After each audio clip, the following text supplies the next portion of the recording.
Welcome to a world where time has transformed into the supreme currency. Upon reaching 25 years old, aging stops, and a clock is activated, counting down one more year for each citizen, unless you possess the means to purchase an extension. The rich earn decades at a time, remaining perpetually at age 25 and effectively achieving immortality, while the rest of society resorts to begging, borrowing, or stealing enough hours to survive each passing day. This is because once your time runs out, you die. Please!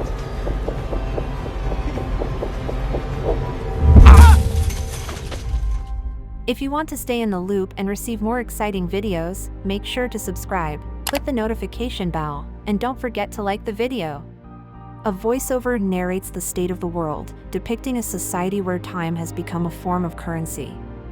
Scientific advancements have enabled people to halt the aging process at 25, but with a catch: they are genetically engineered to live for only one more year. Time is earned through work but traded for goods and services, and once someone's time runs out, they die. Will Salas, played by Justin Timberlake, resides in Dayton, a destitute neighborhood in the southwest of the USA. He lives day to day, barely scraping by, and shares his time currency with his forever youthful mother, Will Salas, played by Olivia Wilde, who is currently 50 years old but still has 2 days of work in the garment district.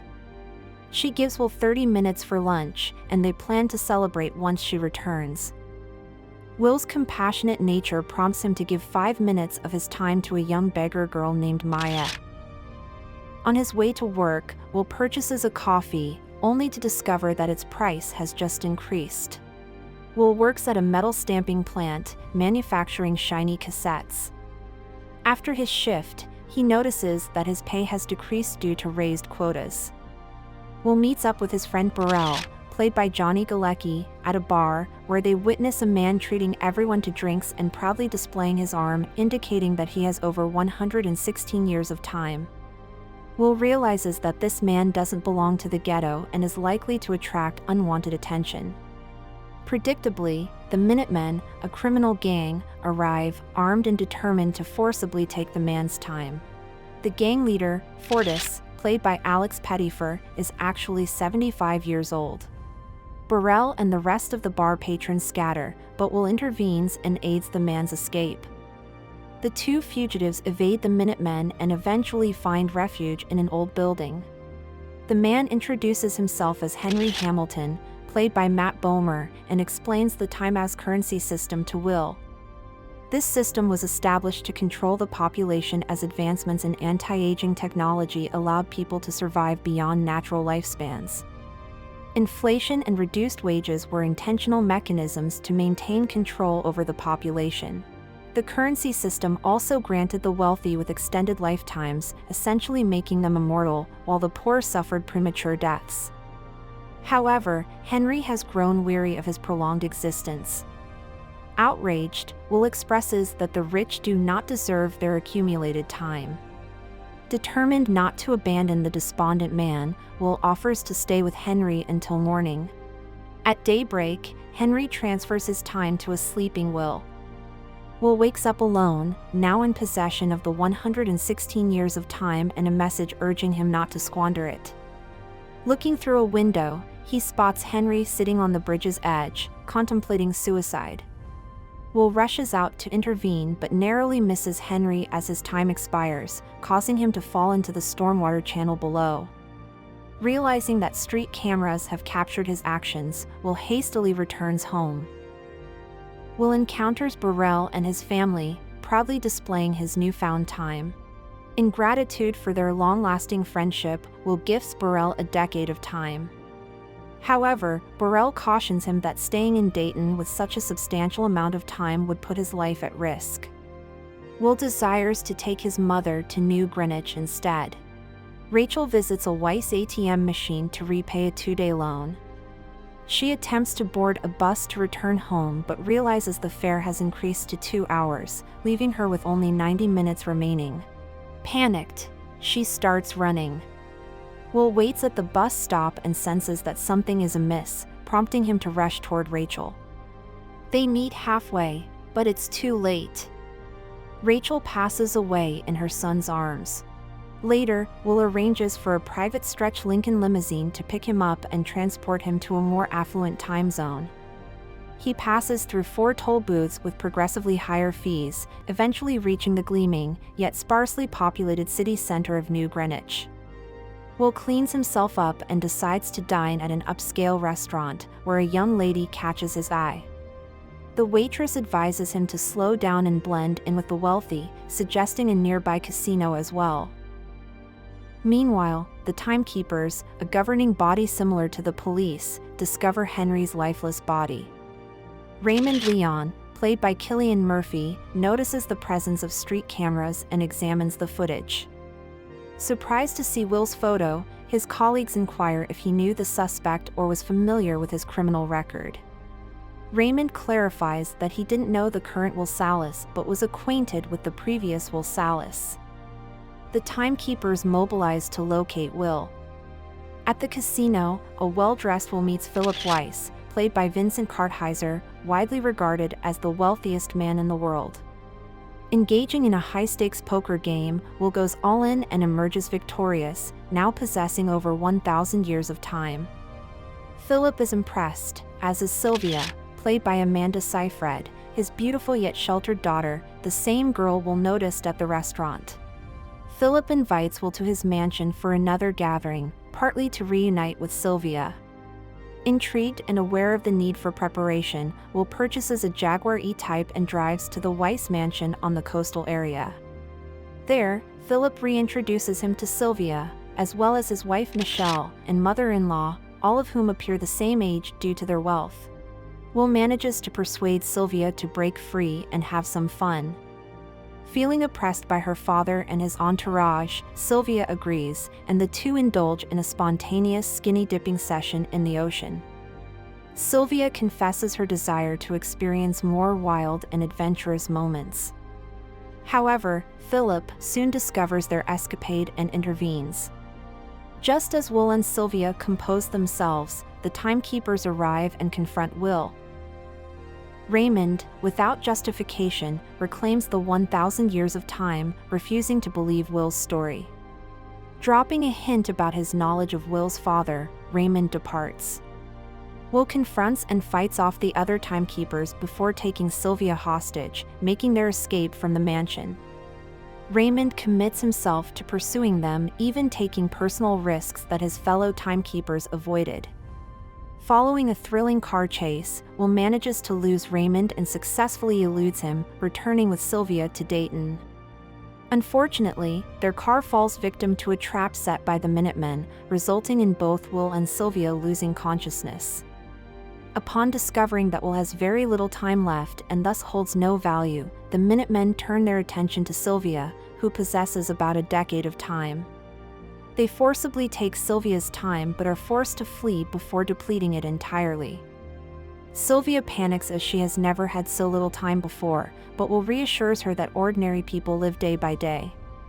He decides to seek help from Burrell, hoping that he could spare them some time. However, to his dismay, Will learns that Burrell, consumed by his newfound wealth, drank himself to death, leaving his wife and newborn child alone.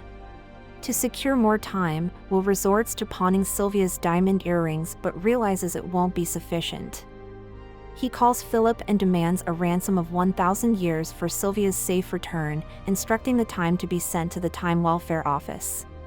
Raymond overhears the conversation and warns Will against following in his father's footsteps. Will discovers that his father's crime was not merely stealing time but something far more serious. Raymond deduces Will's hiding location and assures Philip that he will bring his daughter back unharmed.